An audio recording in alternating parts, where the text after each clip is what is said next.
Good afternoon, everyone. We have just finished the 6th meeting with President Aliyev and Prime Minister Pashinyan.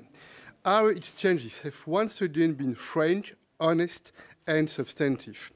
Our meeting was the latest in a series of intensive and productive high-level meetings involving Armenia's and Azerbaijan's leaders, deputy prime ministers, and foreign ministers since early May in Brussels, Chisinau, Washington, Moscow, and on the bilateral border. We are going through one of the most comprehensive and vigorous stages of negotiations between Armenia and Azerbaijan. I commended the leaders for their strong commitment to the peace process, and I encouraged them to take further courageous steps to ensure decisive and irreversible progress on the normalization track. And even though our meeting took place in the context of a worrying increase in tensions on the ground, I noted an important momentum in the political discussions and efforts. We discussed all issues on the agenda. Sovereignty and territorial integrity. The Armenian and Azerbaijani leaders once again fully reconfirmed their respect for the other country's territorial integrity and sovereignty, based on the understanding Armenia's territory covers 29,800 square kilometers and Azerbaijan's 86,600 kilometers. Second, border delimitation. Both leaders reconfirmed their unequivocal commitment to the 1991 Almaty Declaration as a political framework for the delimitation. And I welcomed the 12 July meeting of the two border commissions.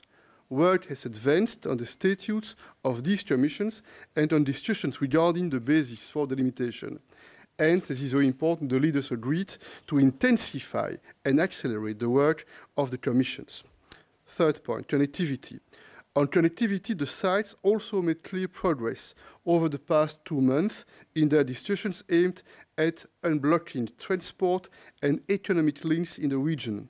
And we discussed modalities of future transport arrangements which will respect the principles of sovereignty, jurisdiction, and reciprocity. The construction of the railway connection should be undertaken forthwith. The EU would be ready to provide financial contribution. Some details still require clarification, but positions on this topic are now getting closer and options are being actively explored.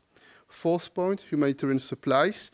We discussed the situation of the Karabakh Armenian population and the situation around the Lachin corridor.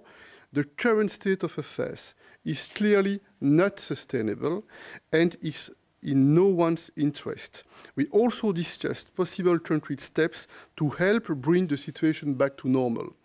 I emphasized the need to open the Lachin road. I also noted Azerbaijan's willingness to equally provide humanitarian supplies via Ardam.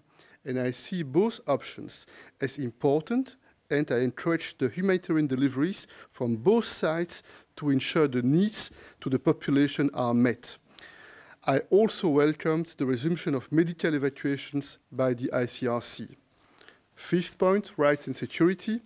The population on the ground needs reassurances, first and foremost regarding their rights and security. And in this context, I expressed the EU's encouragement to direct dialogue between Baku and representatives of Armenians living in the former Nagorno-Karabakh Autonomous Oblast. This dialogue should provide the much-needed confidence for all those involved. Sixth point, detainees.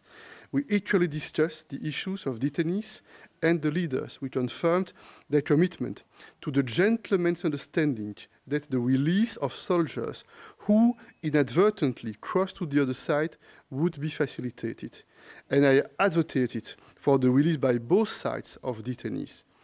The importance of ensuring increased cooperation in addressing the fate of missing persons and on demining was also discussed, and I once again called on the sides to exchange as much information as possible.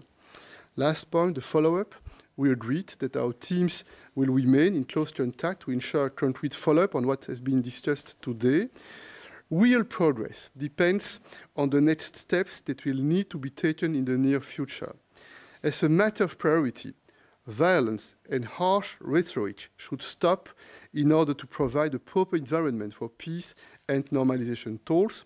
I also reiterated my intention to invite the Armenian and Azerbaijani leaders for another meeting in Brussels after the summer, as well as for another pentalateral meeting with the participation also of the leaders of France and Germany in Grenada, in the margins of the next European Community Summit. I thank you.